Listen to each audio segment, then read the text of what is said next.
일어나지 않는 것, 그것이 실패다라고들 말을 합니다. 반대로 성공이라는 것도 열정을 잃지 않고 거듭해서 실패를 거듭할 수 있는 능력, 그게 바로 성공이라고 말을 해요. 우리가 잘 아는 김연아도 처음에 태어날 때부터 스케이트를 가지고 태어난 게 아니죠. 그 아이도 어려서부터 이제 반복해서 연습을 하고 실패하지만 다시 일어나서 또 할 수 있는 그 능력이 있었기 때문에 지금의 그 정상의 자리에 있다라고 생각이 됩니다. 실패하는 것은 누구나 할 수 있는 일인데 다시 일어서는 것은 또 다른 문제입니다. 저와 여러분들의 그 차이, 서로 간의 차이가 능력의 차이가 아니라 어떻게 보면은 다시 할 수 있느냐, 낙심한 그 마음을 추스리고 다시 일어설 수 있느냐, 사실은 거기에서 많은 부분에서 우리가 차이를 보인다라고 할 수가 있어요. 오늘 우리가 같은 어떤 맥락에서 회개라는 것도 영적인 의미지만 회개라는 것은 어떤 나락으로 떨어지는 그 사람이 다시 일어나서 돌아서는 것이죠. 돌이키는 것입니다. 일어서는 것입니다. 이게 바로 회개인데 신앙생활을 할 때 아마 이 자리에 앉아있는 분들 가운데 실패하지 않고 죄 짓지 않는 분들은 없어요. 안 들킬 뿐이지 다들 죄를 짓고 살아가고 있습니다. 그런데 문제는 뭐냐면은 자기가 지은 그 죄를 가지고 하나님 앞에 나올 수 있냐는 거죠. 그 문제를 가지고 나와서 하나님 앞에 회개할 수 있느냐. 오늘 저와 여러분들이 이 회개라고 하는 이 주제를 가지고 같이 말씀을 나눌 텐데 오늘 이 본문의 이 말씀 14절에 처음 등장하는 요한이라는 사람이 있습니다. 사실 이 요한이라는 이 사람은 요즘으로 말하면 이제 금수저 물고 태어난 사람이에요. 제사장 가문의 아들이기 때문에 굉장히 나름대로 부유한 그런 그 가정입니다. 기득권을 어떻게 보면은 다 포기하고 광야로 나갔던 그런 사람이라고 볼 수가 있는데 이 사람이 외쳤던 메시지의 핵심이 바로 회개하라 천국에 가까이 왔느니라는 말씀입니다. 그래서 결국 세례 요한의 메시지의 핵심도 회개였고 또 그의 뒤를 따라서 사역을 하셨던 예수님의 메시지도 바로 이 회개였습니다. 근데 이 요한이라는 사람은 지금 24절에 잡혔다라고 말씀을 하는데 세례 요한이 무엇 때문에 잡히냐면 그 메시지 때문에 잡혀요. 그가 어떤 단순히 하나님의 나라에 대한 이야기만 한 것이 아니라 하나님의 백성은 구름 잡는 이야기만 하면서 살아가는 인생이 아닙니다. 그런데 이걸 명심하셔야 돼요. 요한이라는 사람이 하나님의 나라, 저 천국의 메시지를 가지고 왔지만 그의 메시지는 이 땅에 살아가는 사람들 향해서 정말 비수같이 날아갔습니다. 뭐냐면 당시에 그 헤롯 안티바스라고 하는 그 왕이 자기의 동생의 그 부인을 취하게 돼요. 한마디로 이제 악행이죠. 그 악행에 대해서 요한이 가만히 있지 아니하고 강력한 하나님의 메시지를 전달합니다. 그건 죄다. 그 죄에 대해서 하나님 앞에 회개해야 된다라고 그 메시지를 던져요. 결국 그 사건으로 인해서 오늘 14절에 나와 있는 것처럼 요한이 사로잡히게 됩니다.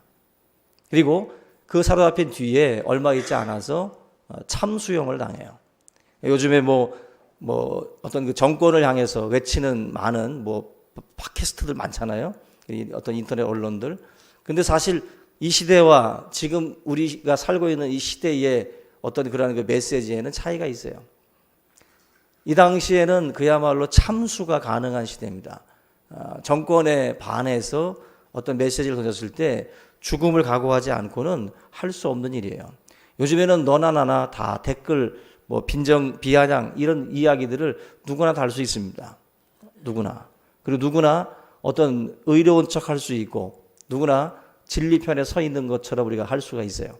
그러나 이 요한의 시대처럼 진리를 외치면 자기의 목이 달아나고 자기의 많은 것들을 잃게 되는 시대라고 한다면 그 숫자가 대폭 줄어들 겁니다. 왜냐하면 제가 예전에도 말씀을 드린 것처럼 우리 고신교단, 우리가 속한 이 고신교단이 순교한 그 교단이거든요. 어떻게 보면 이제 그 당시 때 신사참배라든지 일제 항거하면서 믿음을 지켰던 그 파가 장로교 중에 이 고신파예요. 그런데 이 고신교단이라고 해서 다 그렇게 다 정결하고 다 그렇게 깨끗한 게 아니죠. 그 당시에 수많은 교회들, 수많은 목사들이 하나님의 말씀과 반하는 그 죄에 동참을 했어요. 노예 차원에서, 총회 차원에서 신사참배를 가결하고 거기에 다 참여했어요. 이건 뭘 말하냐면은 진리를 외치다가도 이런 그 요한의 시대와 같이 위험한 시대가 도래하면 그 진리를 사수하는 자들은 줄어든다는 거예요. 적어진다는 거예요. 이걸 보면 지금 이 시대에 어떤 그 시대를 향해서 외치는 사람들, 그 사람들이 다 그렇게 진리의 사람이라고는 볼 수 없어요. 오히려 그걸 외침으로 해서 자기들이 더 부각을 될 수도 있고 더 드러날 수도 있기 때문에 이 시대와는 다른 차원입니다. 저와 여러분들이 오늘 이 헤롯에게 붙잡혔다가 결국 참수형을 당했던 바로 세례 요한, 그의 메시지가 바로 회개예요, 회개. 그래서 사실 목회자들도 이 목회를 하면서 성도들에게 어떤 그 메시지를 줄 때도 강단에서 외칠 때는 좀 더 자유로운데 개인으로 만났을 땐 참 이 회개의 메시지를 주기가 어렵습니다. 자칫 전달하면 제 목을 칠 수도 있고, 자칫 전달하면 교회를 떠날 수도 있고, 또 자칫 전달하면 또 낙심해서 또 몇 주 동안 또 한 달 동안 안 나온다고 또 걸기대하고 있고, 한마디로 회개의 메시지는 받을 그릇이 되지 아니하면 둘 중에 하나예요. 이를 갈며 달려들어 돌을 던졌던 그 스데반의 그 대적자들과 같이 돌을 들고 달려오든지 아니면은 철저하게 하나님 앞에 통해 자복하든지 둘 중에 하나입니다. 저와 여러분들이 통해하고 자복하는 그 편에 다 설 수 있기를 주님의 이름으로 축원합니다. 예, 오늘 아멘 하신 분들은 제가 그렇게 메시지를 던져도 다 돌 들고 달려들지 말고 반드시 그 말씀에 아멘하고 따라가면 복이 될 줄로 믿습니다. 그릇이 되지 못하면 메시지를 참 주기가 힘들어요. 메시지를. 여러분들이 하나님의 이 메시지, 헤롯 안티파스 같은 경우는 요한이라는 사람을 보낸 거예요. 결국 이 사람이 그 말을 듣고 회개했으면 그도 하나님의 백성이 됩니다. 그러나 왕이라고 하는 그 권력이 이걸 덮게 만들어요. 덮기 위해서 그러한 일들 중에 하나거든요. 우리가 오늘 이 말씀을 통해서 진정한 회개, 우리가 하나님이 우리에게 말씀할 때 그 경고의 소리에 귀를 기울이고 회개에 또 참여하는 우리 모두가 될 수 있기를 주님의 이름으로 축원합니다. 그 마음이 잡히니까 곧바로 누가 등장하냐면 예수님이 등장해요. 이거는 하나의 순서인데 세례 요한은 주의 길을 예비하라고 보냄을 받은 자입니다. 그래서 요한의 사역은 주님이 오시는 그 길에 융단을 까는 거예요. 그래서 주님이 오시게 되면 그의 사역은 이제 접게 돼 있어요. 그는 흥해야 하겠고 나는 쇠해야 하겠다. 바로 예수님이 등장하는과 동시에 요한은 사라지는 것입니다. 결국 오늘 이 본문 말씀이 잡혔다라는 것이 바로 예수님이 이제 등장한다라는 거예요. 예수님이 이제 이 땅에 이제 어떻게 보면은 그 시대의 유일한 메시지였어요. 말라기 선지자 이후에 400년 동안 하나님의 말씀이 임하지 않았던 암흑의 시기입니다. 근데 암흑의 시기에 하나님이 요한을 보내서 이 메시지를 전하게 한 거예요. 회개하라고. 근데 이 사람을 목을 쳐버렸어요. 그러면 어둠이 다시 시작이 되는 건데 이 세상이 어두워져 갈 때쯤에 바로 예수님이라고 하는 바로 이 횃불을 하나님이 다시 이 땅에 보내셨다라는 것입니다. 예수님이 오늘 이 말씀에 보면은 15절 최초로 예수님께서 외치신 그 일성이 있는데 이르시되 때가 찼고 하나님의 나라가 가까이 왔으니 회개하고 복음을 믿으라 하시더라. 여기 보면 그 예수님께서 이 복음을 믿으라고 말씀을 하고 또 회개하라고 하는 메시지를 던지는데 요한하고 똑같아요. 세례 요한의 메시지와 예수님의 메시지가 동일합니다. 이 동일한 메시지를 가지고 예수님이 이제 나타나신 건데 여기서 우리가 유심히 봐야 될 게 마가가 지금 복음을 이야기할 때 그냥 복음이라고 말을 하지 않아요. 14절 말씀 보면은 하나님의 복음이라고 말씀을 해요. 하나님의 복음. 왜 마가가 그냥 복음이라는 단어를 쓰지 않고 하나님의 복음이라고 하는 말을 쓰느냐? 우리가 지금 이 복음이라는 단어는 우리 기독교인들 입장에서 이제 익숙한 단어입니다. 기독교적인 용어가 돼 있어요. 그런데 실제적으로 이 복음이라고 하는 이 단어가 처음에 쓰여질 때, 로마에서 이 단어가 쓰여질 때는 기독교적인 용어가 아니라 일반인들이 쓰는 일반적인 용어였어요. 그 복음이라는 단어가 이제 유앙겔리온이라는 단어인데, 이 단어는 일반 로마 사람들이 그냥 쓰는 용어입니다. 우리 기독교인들만 쓰는 용어가 아니라 일반적으로 쓰던 용어였어요. 뭔 뜻이냐면은 황제의 그 명령, 황제의 명령이 바로 유앙겔리온이었어요. 이 말은 뭐냐면은 이 로마 사람들이 복음을 들었다라고 할 때 그 복음은 바로 유앙겔리온, 황제의 명령을 의미합니다. 근데 황제의 명령이 뭐가 있냐면은 지금 우리들이 복음이라고 할 때 그 뜻이 뭐냐면은 좋은 소식이에요. 그죠? 굿뉴스라고 하잖아요. 좋은 소식. 근데 바로 이 로마 사람들에게 좋은 소식, 유앙겔리온이 뭐냐?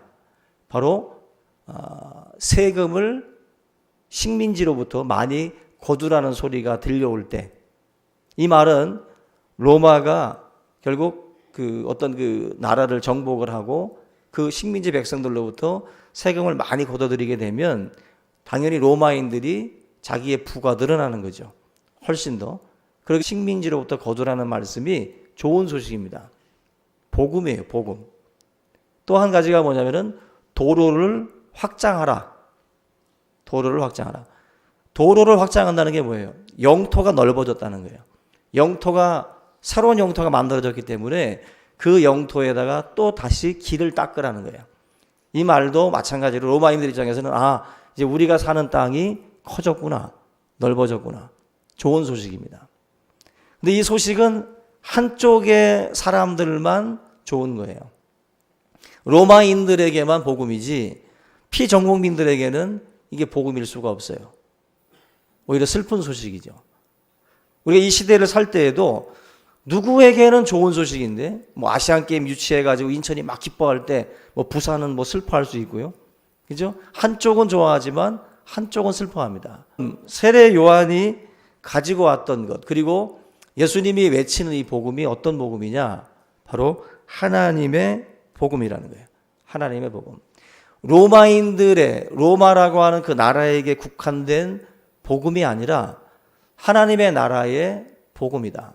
그래서 이 하나님의 나라의 복음은 어떤 사람만 좋은 소식이 아니라 모든 사람에게 좋은 소식이에요. 왜냐? 모든 사람이 죄를 범하였음에 하나님의 영광에 이르지 못한다 그랬어요. 다 죄인이라는 말이에요. 다 죄인이기 때문에 결국 이 복음이 뭡니까? 좋은 소식이 될 수 있어요. 저에게도 좋은 소식이고 여러분들에게도 좋은 소식이 돼요. 그래서 예수님은 어떤 사람에게만 필요한 게 아니라 우리 모두에게 필요합니다. 우리 모두에게. 부한 자나 또 가난한 자나 병든 자나 또 건강한 자나 누구에게나 이 복음이 필요해요. 결국 그래서 이 요한이, 이 마가가 지금 이 본문에서 하나님의 복음이라고 하는 단어를 쓰고 있는 거예요. 일반인들이 들을 때에 구별을 하는 거예요. 일반인들이 들을 때. 우리가 오늘 같이 살펴볼 이 복음, 바로 하나님의 나라라고 하는 것은 주권과 영토, 백성이 있어야 돼요. 결국 하나님의 통치가 이루어지는 그 나라, 그게 바로 이제 하나님의 나라인데, 우리가 하나님을, 또 예수님을 주라고 고백하고 구주라고 고백을 합니다. 나를 죄에서 건지신 구주이시면서도 내 삶을 통치하시는 주로서 예수님을 내 삶에다 두는 거예요. 그게 바로 이 하나님의 나라, 백성의 삶의 모습입니다.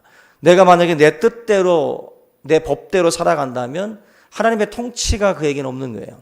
하나님의 나라가 이미 너에게 임했다라는 말은 내 안에 주님이 오셔서 내 삶의 주인이 되신 거예요. 여러분들의 삶에 예수님이 주인이 되셨으면 그 사람은 지금 하나님의 나라 안에 살고 있는 거예요.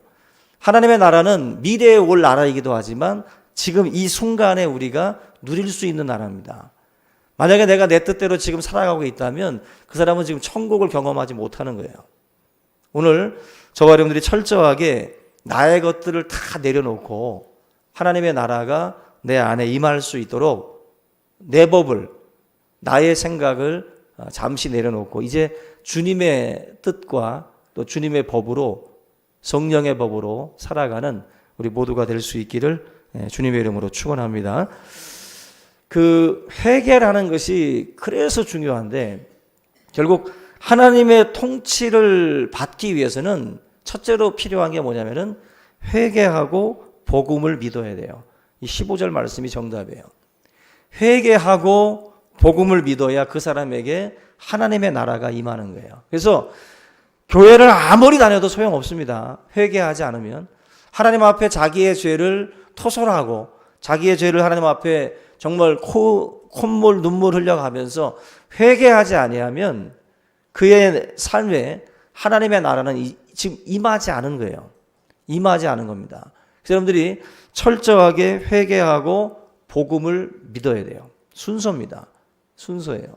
그래서 내 자신의 삶에 회개의 순간들이 있었는가 항상 염두에 두셔야 돼요.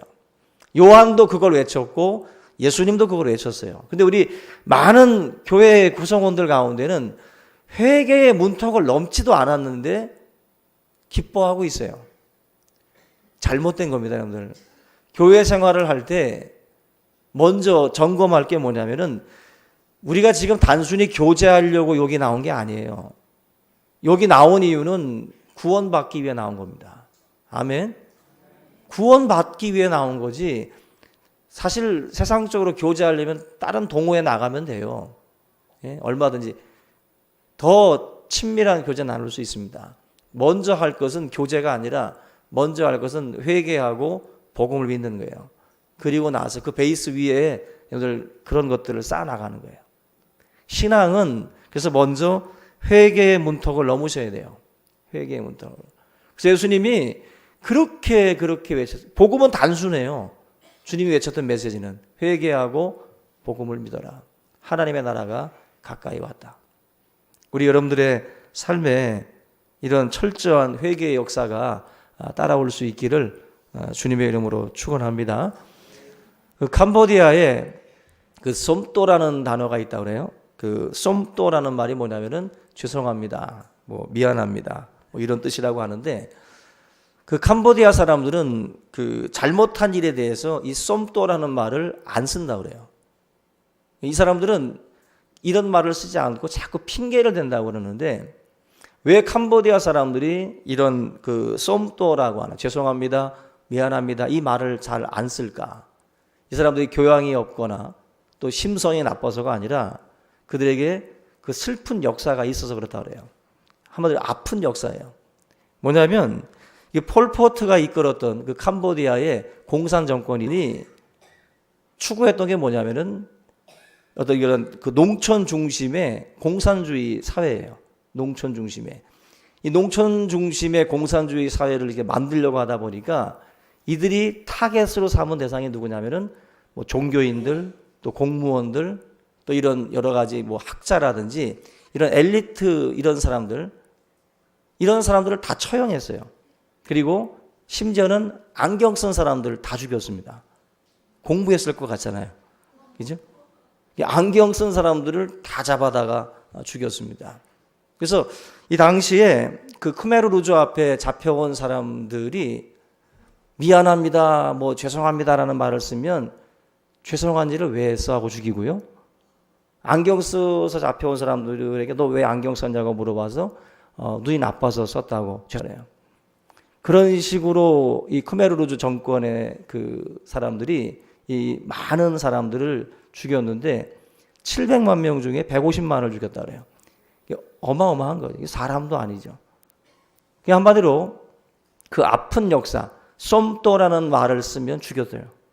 죄송합니다, 미안합니다라는 말을 쓰면은 왜 죄송한 일을 하냐 하면서 계속 죽였기 때문에 이 사람들의 마음속에 쏨또라는 단어는 단순히 죄송하다는 뜻이 아니라 죽음을 의미해요. 죽음. 그래서 이 사람들이 이 쏨또라는 말을 어지간하면 쓰지 않고 자꾸 핑계를 댄다고 그래요. 아픈 역사죠.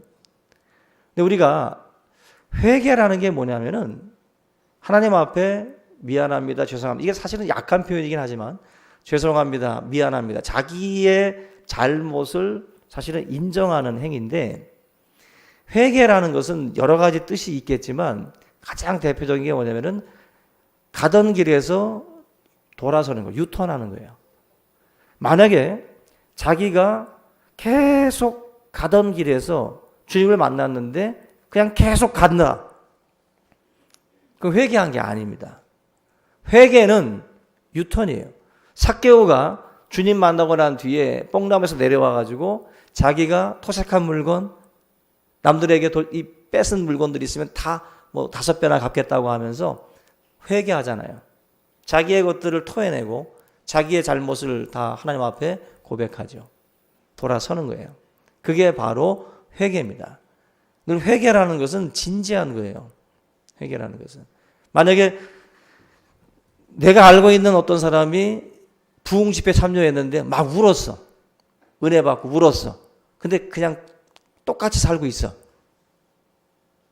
회개한 게 아닙니다. 속지 마세요. 그리고 자기도 속지 말라고. 자기 스스로도 내가 울었잖아. 나 부흥회 때 울었는데, 은혜 받아서 울었는데, 그럼 된 거 아닌가? 속은 겁니다. 속고 있는 거예요. 여러분들은 드라마 보다가도 울어요. 하나님 앞에서 드라마 보고 울고 나서 회개하고 돌이키는 사람이 있습니까? 별로 없어요. 다큐멘터리 보다가도 슬픈 다큐멘터리 뭐 이런 거 보다가 가슴 아파서 울지요. 근데 똑같이 그냥 그대로 살아가는 사람들이 많습니다. 회개라는 것은 보고 그냥 우는 게 아니에요. 돌아서는 겁니다. 가던 길에서 돌아서는 거예요. 죄된 길에서 돌아서는 겁니다. 돌이키지 않고 그냥 계속 가고 있다? 회개한 게 아니라는 거예요. 하나님 앞에 저와 여러분들이 결국 돌아오고 돌이키고 결국 부흥이라고 하는 것, 회복이라고 하는 것 어디서 오냐면은 회개에서 오는 거예요. 회개에서. 회개를 해야 회복이 되고 부흥이 됩니다. 그러지 않고 저와 여러분들이 이 회개의 역사들을 우리가 염두에 두지 않고 자꾸 다른 데서 찾으면 안 돼요. 회복은 회개를 통해서 이루어집니다. 여러분들이 하나님 앞에 진실한 마음으로 무릎 꿇고 기도하고 그리고 가던 길에서 죽음을 각오하고 결단하면서 그렇게 내 가던 길, 과거의 그 습관들 그리고 죄된 정욕과 욕심들 이러한 것에서 저와 여러분들이 돌아서는 것, 그게 바로 진정한 회개인 줄로 믿습니다. 길들여져 있는 잘못된 습관들이 있습니다. 옛 구습이라고 성경에 나오는데 구습, 오래된 습관들, 그 옛 구습을 끊어버리라고 말씀을 합니다. 그리고 저와 여러분들이 새로운 습관들을 들여야 돼요. 경건에 이르기를 연습하라. 경건에 이르기를 연습하라. 다시 말하면 새로운 습관들을 들이게 만들라는 거예요. 여러분들이 지금 가지고 있는 습관들이 많을 텐데 그 습관들 중에는 여러분들을 자꾸 죄의 곳으로 또 어떤 영적으로 무너지게 만드는 습관들이 있을 수 있어요. 그 습관들을 찾아내서 그 가지치기들을 하셔야 돼요. 정원의 나무들이 이쁜 나무는 다 이유가 있는 겁니다. 다 가지치는 게 있는 거예요. 여러분들의 삶도 가지치기를 잘 하셔야 돼요. 가지치기를. 아, 이거는 아니다. 잘라내고 다 숨은 그 수고들이 있었기 때문에 그 아름다움을 지키는 겁니다. 거룩이라는 것은 아름다움이에요. 성도가 거룩함을 잃으면 능력이 없습니다. 아무리 여러분들이 말을 잘해도 세상에 나가서 거룩함을 잃어버리시면 복음 전할 수 없어요. 절대로 그 사람 말 듣고 그 누구도 교회에 대해서 관심을 갖지 않습니다. 결국 우리의 삶이 거룩해지려면 옛 구습을 끊어버리셔야 돼요. 잘라내셔야 돼요. 그리고 새로운 습관들을 드리는 수고들을 하셔야 됩니다. 그래서 이 회개는 영적 수술, 거룩한 파괴라고 말씀을 해요. 이 거룩한 파괴가 막 이루어져야 돼요. 부실 것 부시고 깰 것 깨야 됩니다. 그래서 여러분들 주님을 향해서 나아가고 주님의 자녀답게 여러분들의 말과 또 행실, 태도, 심지어는 눈빛도 우리가 사람들을 바라보는 눈빛조차도 우리가 믿는 자답게 멸시하는 눈, 비아냥거리는 눈, 그리고 이런 어떤 태도들조차도 우리가 하나하나 바꿔 나가야 할 줄로 믿습니다.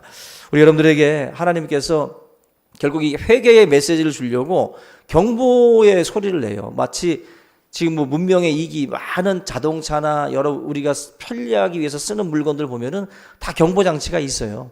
소리를 내서 우리로 하여금 과부하가 걸리지 않도록 만드는 게 있는데 여러분들 삶에도 하나님이 경보 장치를 다 만들어 놨습니다. 여러 삶 속에서 우리에게 하나님이 말씀하거든요. 그 경보 소리를 들을 때 저와 여러분들이 귀를 기울여야 돼요. 그 귀를 듣고 하나님 앞에 엎드려야 된다고. 다윗 같은 경우도 자기가 죄를 범하고 난 뒤에 하나님이 경보 장치를 울렸어요. 바로 나단 선지자를 통해 가지고 하나님의 경고를 막 울렸다고. 그때 다윗은 회개했습니다. 경보 장치가 울리니까 내가 지금 큰 잘못을 했구나. 엎드렸다고요. 근데 솔로몬 같은 경우는 하나님이 솔로몬이 잘못했을 때 한 번에 친 게 아니라 성경에 보면 두 번, 세 번 하나님이 나타나셨어요. 다시 말하면 경고를 계속 주신 거예요. 그런데도 무시하고 계속 갔습니다. 결국 그 든든했던 나라가 솔로몬 사후에 둘로 쪼개져 버리죠. 결국 경고를 무시했던 솔로몬에게 하나님이 심판을 하신 것입니다. 저와 여러분들 하나님의 경고의 소리에 민감하셔야 돼요. 민감하셔야 됩니다. 그래서 예배의 자리에서 메시지가 들려올 때 그 말씀에 귀를 기울이고 또 회개할 것 회개하고 엎드린다면 그 인생이 복된 인생이 됩니다. 우리 그 잠언 28장 한번 찾아보고 마무리를 짓겠습니다. 잠언 28장 13절.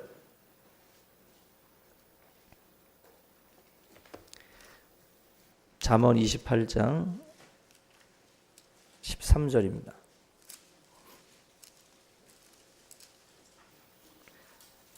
같이 읽어보겠습니다. 시작. 자기의 죄를 숨기는 자는 형통하지 못하나 죄를 자복하고 버리는 자는 불쌍히 여김을 받으리라. 아멘. 죄를 숨기지 마세요. 하나님 앞에 다윗이 은닉하려고 길을 쓰다가 어떤 그 죄의 이 특성이 뭐냐면은 꼬리를 물고 계속 우리로 하여금 무너지게 만들어요. 결국 이 사슬을 끊을 수 있는 게 뭐냐면은 하나님 앞에 엎드리는 거예요. 하나님 앞에 엎드려서 통회하고 자복하시기 바랍니다. 여기에 불쌍히 여김을 받을 것이다라고 말씀하셨어요. 그런데 하나님 앞에 엎드리는 순간 하나님이 기뻐하십니다. 하나님은 상한 심령을 기뻐한다 그랬어요. 여러분들 우리가 약하고 연약해서 죄짓고 범죄하지만 하나님이 그것 때문에 안타까워하는 게 아니라 엎드리지 않음에 하나님이 더 안타까워하셔요. 연약함을 하나님은 알고 우리를 구원하신 거예요. 그거 명심하셔야 됩니다. 죄인 되었을 때, 우리가 연약할 때, 원수 되었을 때 우리를 찾아오셨다 그랬어요. 약함과 죄인됨과 우리가 하나님과 반해서 움직인다는 것을 하나님은 알아요. 약해서 자꾸 근데 그 알지만 하나님 앞에 우리가 엎드리기를 원하세요. 엎드리기를. 그 엎드림을 통해서 여러분들 영적인 근육이 강해지는 거예요. 그래야 회개를 통해서 우리의 삶이 다시 한번 성찰되어지고 또 정결해지고 강해지는 겁니다. 그 회개를 통해서 우리 여러분들이 더욱더 거룩한 성도들로 거듭날 수 있기를 주님의 이름으로 부탁을 드립니다. 걸음마를 배우는 아이들처럼 수천 번 넘어지더라도 다시 일어나셔야 돼요. 다시 일어나서 하나님 앞에 엎드려서 회개하셔야 돼요. 하나님이 그러한 사람들 다시 붙잡아 주시고 일으켜 주시고 또 새롭게 거룩한 사람으로 만들어 나갈 수 있기를 주님의 이름으로 축원합니다. 이 시간에 제가 여러분들과 함께 찬양을 좀 부르고 싶어서 제가 아까 복사를 했는데 그 주는 완전합니다라는 찬양이 있습니다. 이 가사 여러분들이 같이 보면서 아시는 분들은 아시지만 모르는 분들도 모르시는데 오후 예배 때 많이 부르는 찬양인데 오전에 또 잘 참여 못하시는 분들이 있어서 함께 좀 하고자 합니다. 주는 완전합니다. 함께 찬양하겠습니다.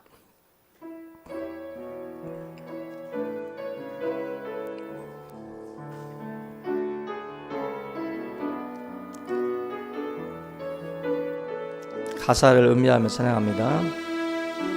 주여 우린 연약합니다. 우린 오늘을 힘겨워합니다. 주 뜻 이루며 살기엔 부족합니다. 우린 연약합니다. 주여 우린 넘어집니다. 주여 우린 넘어집니다 합니다. 주의 긍휼을 구하는 죄인입니다. 우리 주만 바라봅니다. 한없는 주님의 은혜 온 세상 위에 넘칩니다. 가릴 수 없는 주 영광 온 땅 위에 충만합니다.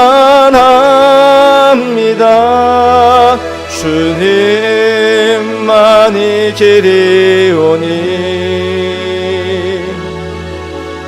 우린 그 길 따라갑니다. 그날에 우리를 이루신 주는 완전합니다. 주여 우린 연약합니다. 주여 우린 연약합니다. 우린 오늘을 힘겨워합니다. 주 뜻 이루며 살기엔 부족합니다. 우린 연약합니다. 주입니다. 오늘 하루 또 실수합니다. 주의 긍휼을 구하는 죄인입니다. 우린 주만 바라봅니다. 없는 주님의 은혜 온 세상 위에 넘칩니다. 가릴 수 없는 주 영광 온 땅 위에 충만합니다. 주님만이 길이오니 우린 그 길 따라갑니다. 그날에 우리를 이루신 주는 완전합니다.